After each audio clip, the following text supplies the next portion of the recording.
Hello my friends, Paul here in the RoJoBe Music Workshop, and welcome to part 8 of the Irish tenor banjo project.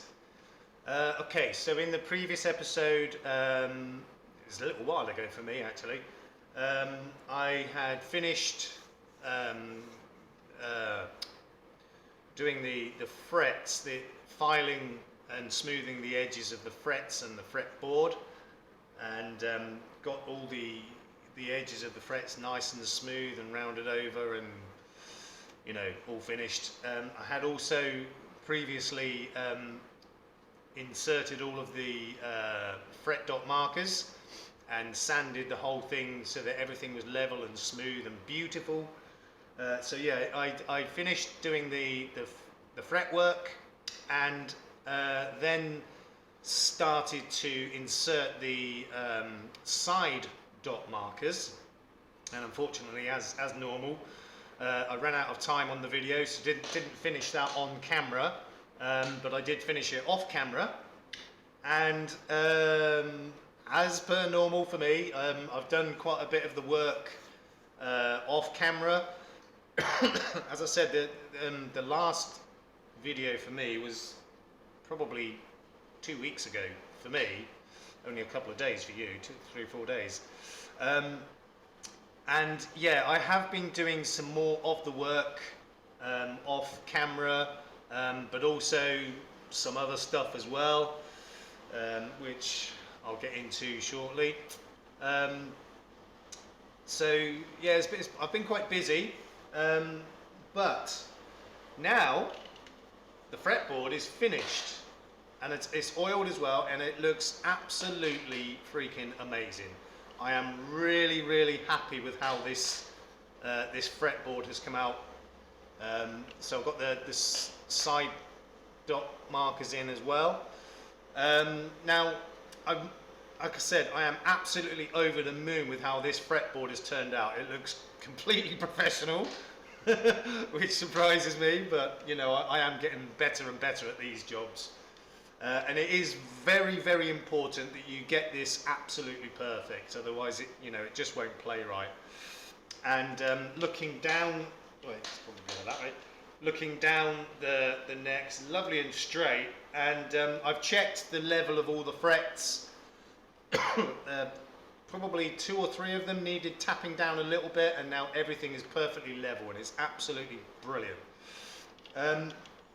And I don't know if you can see the wood of this. It's kind of stained the neck, both sides, and you know, I've cleaned it up multiple times using a combination of sandpaper and isopropyl alcohol to clean up this staining, but it just keeps coming back.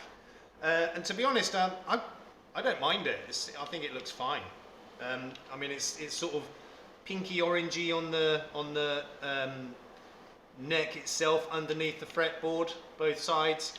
But I'm okay with that. You know, I have, like I said, I cleaned this wood multiple times with isopropyl alcohol and, you know, sanding, and it's just one of those types of wood that always bleeds its color into whatever it's in contact with. And like I said, I'm fine with that. It's okay. And you know, I finished the fretboard itself with boiled linseed oil, and the neck is all finished with Danish oil.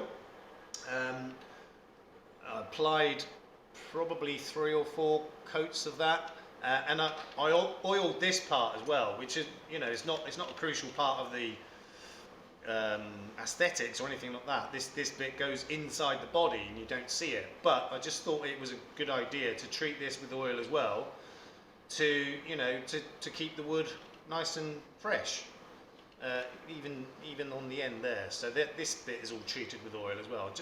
I used the Danish oil on that as well, just 1 coat, just to, you know, protect the wood.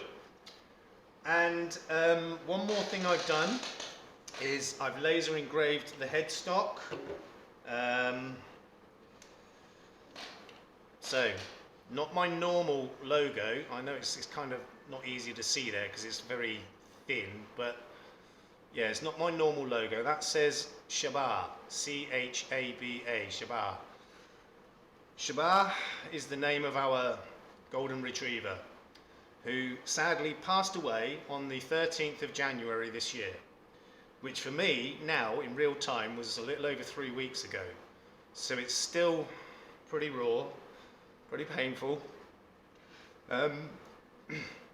So I decided to engrave her name on this headstock and dedicate this whole build to her. As I said, she was a golden retriever, absolutely beautiful animal. She'd been with us for about a decade. And as I said, sadly she passed away on the 13th of January, and it was absolutely, it just destroyed me, completely destroyed me. And yeah, I mean, millions of you out there know what it's like to lose a pet. It's like losing a part of the family, and in my opinion, it's kind of worse in a way, because animals can't tell you how they feel, you know, what's wrong. It's just one day they're there and the next day they're not. So yeah, this whole build is dedicated to Chaba, our beautiful golden retriever, who is no longer with us, but we will never ever forget her. So the neck is completely finished, all done, and I am absolutely stoked with it, completely over the moon. It is turned out much better than I was expecting. Absolutely beautiful. Now, I did do a little bit of work on the nut. I lowered it quite a bit, possibly too much. I'm hoping I won't have to, but I may have to remove this nut and put a tiny little shim underneath it to raise it up. I'm hoping I won't have to, because you know the join all the way around is really, really nice, and you know, to disturb that will be a shame, but if I have to do it, I have to do it. So what I would do is I would remove the nut, gently tap it out, it's just glued in place, gently tap it out, and glue a small, very thin shim underneath it, probably like 1/2 millimeter thick, or what's that, 20 thou. Wouldn't need a lot. You know, if you need to raise your nut, it's going to be by a tiny fraction, not you know, 2 or 3 millimeters or 1/4 inch or anything stupid like that. Just a tiny fraction. Probably 1/2 millimeter would be more than enough. So I may or may not need to raise that nut. I hope I don't. And the bridge that was on this instrument, this thing. I wasn't sure if it was original or not. I thought it might be because it looks like it's made of bamboo. I'm pretty sure it's bamboo, which is very common on Asian instruments. And I've actually seen a lot more of these banjos online since I bought this, so they're more common than I thought. And they've all got these bridges on, so this is the original bridge. But two things, I mean, it's definitely handmade because it's not, you know, perfectly symmetrical. But there's two things. One, I don't like it, even though it is the original. And two, the string spacing, the notches for the string spacing is too narrow. So, you know, the strings are too close together at the top end, basically, of the fretboard. They're well, not closer together, but they're further from the edge of the fretboard at this end than the nut end, and it should be consistent all the way down. It should be the same distance from the edge of the fretboard all the way down. Maybe a very tiny taper inwards, but not as much as it was with this bridge. So I am going to be using this bridge, which is a standard 4-string banjo bridge. Actually, it might be originally a 5-string, and I've re-notched it, I can't remember. But this also might be a little bit too low, so I might need to do the same as the nut, put a little shim underneath it. Won't know until I get it all put together and get the strings on. So now is the time to start putting it together, and there's really not much to it. Oh, I guess I should show you the other part. The head, I have gone ahead and put the skin on. Now, you might be thinking, well, why didn't you film that and show it? Well, the truth is, this has taken me about 10 days. So it's not the original skin. This is the original skin, and I tried, ow! I tried multiple times to get this original skin back on. But the problem is, because it had already been cut to size, there wasn't enough of this to work with to, you know, to get it back in, because you have to put a bar inside here, and then the skin goes inside the tension hoop, around the bar, and then up again inside the tension hoop. Well, there just wasn't enough material to work with, and I tried several times, several different ways, and it just wouldn't work. I couldn't do it. So I ended up putting a different skin on. This one's quite a bit thicker, which meant that I couldn't bring the skin down inside this hoop, around the bar, and then back up inside this hoop. It would only go in once. So I haven't even got the bar underneath there.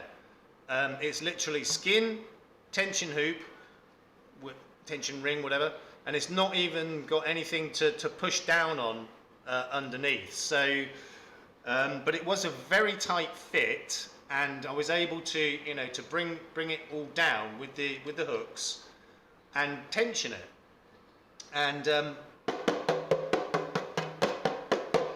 nicely tensioned. Probably a little bit less tension than the original skin, but that's going to, you know, give a more deeper, mellow tone, which personally I prefer. And I know that's not standard for banjos. They're supposed to be twangy and sharp and bloody loud, but I prefer it with a sort of a deeper, more mellow tone. And like I said, you know, this tension hoop is not gripping on anything or pushing anything down at the bottom. It's literally, this skin is held on by friction and a hope. So there is a possibility that over time this will loosen, because there's literally nothing gripping underneath. It's just, you know, this is the skin which goes down here, and this hoop is just pushed down over it, and it's literally, you know, very tight fit. So I'm hoping it will stay stable, but there's a chance it won't. It might loosen in time, especially with playing and the vibration and everything. You know, it might loosen up, and I may have to reskin it again. You know, I tried several different methods. I've got this skin here, which is much thinner, but it's not big enough. You know, so I couldn't work with that. And I have another piece of skin here. Oh dear, stained. Which you can see is quite a bit bigger, and that's gone mouldy. Oh dear. Yeah. Which is okay, because I'm not using it anyway. But this is over 1 millimeter thick in places, and I say in places because the thickness is not consistent. So that was impossible to work with, even though there's plenty of size to actually work with. It's just way too thick. I couldn't do anything with it. It's more of a drum skin really, and as you can see, because I've wet it several times, it's starting to go a bit mouldy, which is not nice. It's still a bit soft and wet in the middle, so I might try and clean that up, but I don't need that for now. I've got this skin on here, which is, like I said, it's thicker than the original, which is why this was such a tight fit and I couldn't double it back up. So it may or may not stay tight. If not, I'll have to do it again at some point. But for now, it's fine. So, I'm waffling on a bit, so let's start to get this thing put together. So I've got all of the components and tools and everything I need to do this job, including the most important part of any job, caffeine. So let me just put a light on, which I know washes out the the camera a little bit, but I need some extra light. So this has to go through this hole here. This part goes through that hole and into the bottom, and then it's screwed in at the bottom with a screw with a strap button and the tailpiece. but it's quite hard to line it up at the bottom end. So what I'm doing is I've got this kind of like a cocktail stick, but a thicker one, and I'm just putting that in the screw hole at the end of there, and that fits in nice and tight so it doesn't fall out. And I'm going to use this to guide this end to the screw hole at the other end of the pot. Now I'm going to need to do this a way around that helps me, so you're not really going to see, but so now feed that in, and then that cocktail stick I'm going to feed that through the screw hole at the other end. Which is a bit tricky, but it's a lot easier than trying to do it without, to be honest. So let's see if I can get that to line up. I'll get it to go in first. Where's that stuck? It's sticky for some reason. I think maybe the oil that I put on might have swelled the wood a bit. Right, so let's see, where is that?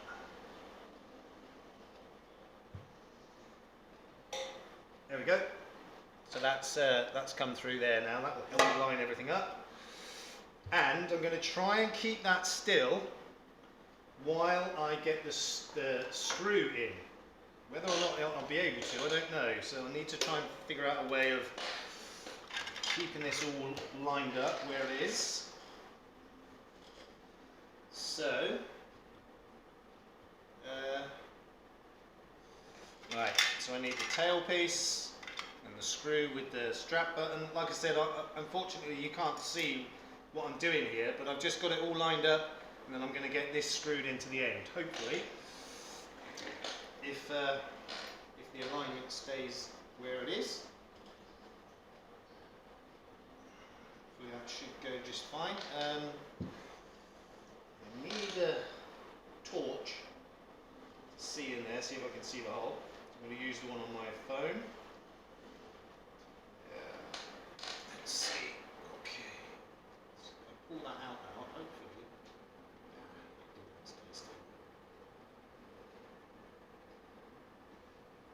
Yeah, this is going to be tricky.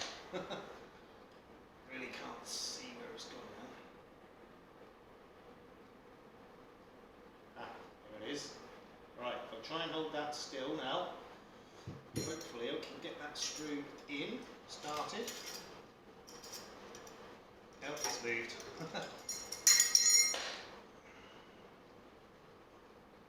This is never going to be easy.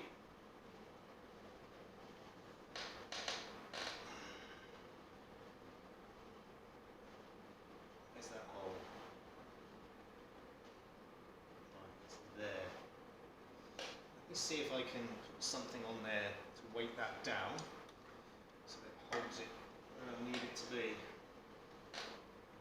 Not so much.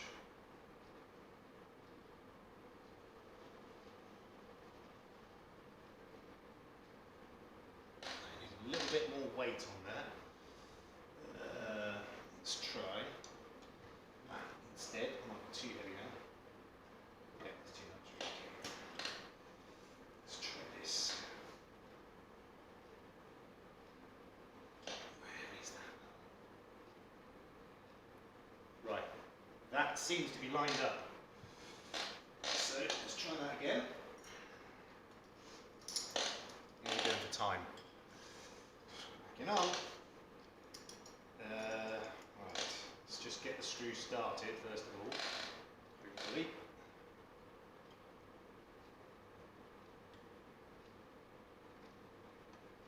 That's not going to work with that in the way, that's the problem. Come on, don't slip now.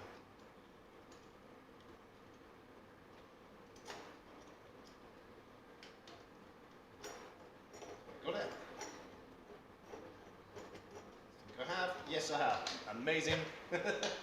Right, okay, so I'm going to tighten that screw up now, making sure that the tailpiece stays lined up. I'm not going to do it real tight just yet. I'm going to make sure everything is lining up and it looks amazing. So let's just see if I can tighten that a bit more.